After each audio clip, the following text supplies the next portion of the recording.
Shalom peuple de Dieu, nous c'est le centre évangélique francophone La Borne Cabinda et nous sommes une des églises de la 37e KDC et donc dans les assemblées de Dieu. Nous sommes là pour vous présenter l'activité que l'église de Dieu est en train de projeter dans le cadre de chercher avec fervence, avec aspect continuel la face de l'Éternel. C'est donc la retraite de prière d'ici 48 heures qui est organisée. Ebenezer, secours-moi, Dieu de grâce. Nous aurons à fixer, focaliser notre attention sur celui qui peut donner le soutien.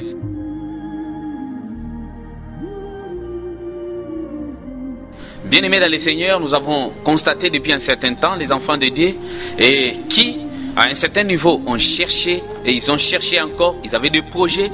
Jusqu'ici, ils n'ont pas eu à parvenir à avoir les gains de ce qu'ils ont cherché comme résultat escompté au devant de l'Éternel. Et de cette façon, parce qu'à la fin de chaque année, le diable Satan a toujours eu des stratégies, des stratagèmes de vouloir dribbler, emporter le peuple de Dieu en l'air tirant vers des choses qui n'ont pas de rapport avec des réalités, de telle sorte que quand le peuple de Dieu demeurera dans la distraction et le diable finira par cribler les enfants de Dieu. De cette façon, nous nous sommes résolus de pouvoir chercher un moment, les 14 journées de retraite de prière où nous resterons fervents, nous resterons déterminés en train de chercher continuellement la face de l'Éternel. Et de cette façon, la suite aux problèmes, la suite à nos difficultés, nous aurons à avoir les secours auprès de celui qui peut nous secourir. Nous aurons à traiter sur le thème Ebenezer, secours-moi.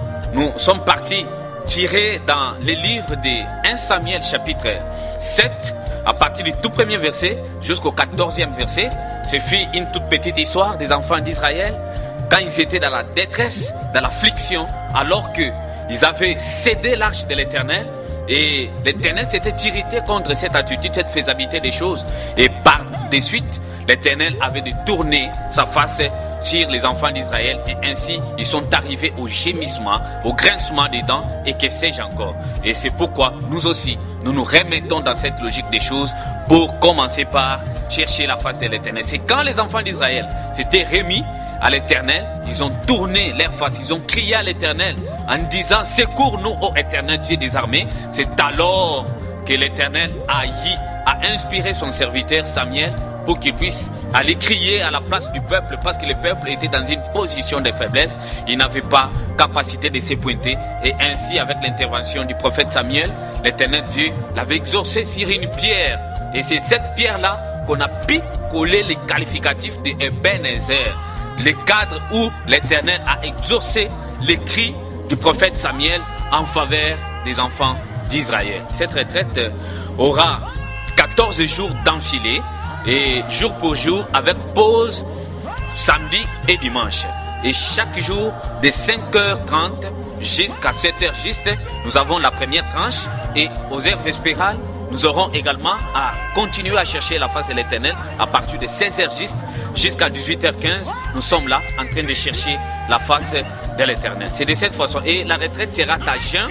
Nous aurons à observer les jeûnes du matin jusqu'au soir. Ce n'est qu'après le quitte de la soirée que le peuple de Dieu aura à placer quelque chose sous sa dent. L'église de Dieu a les portes grandement ouvertes.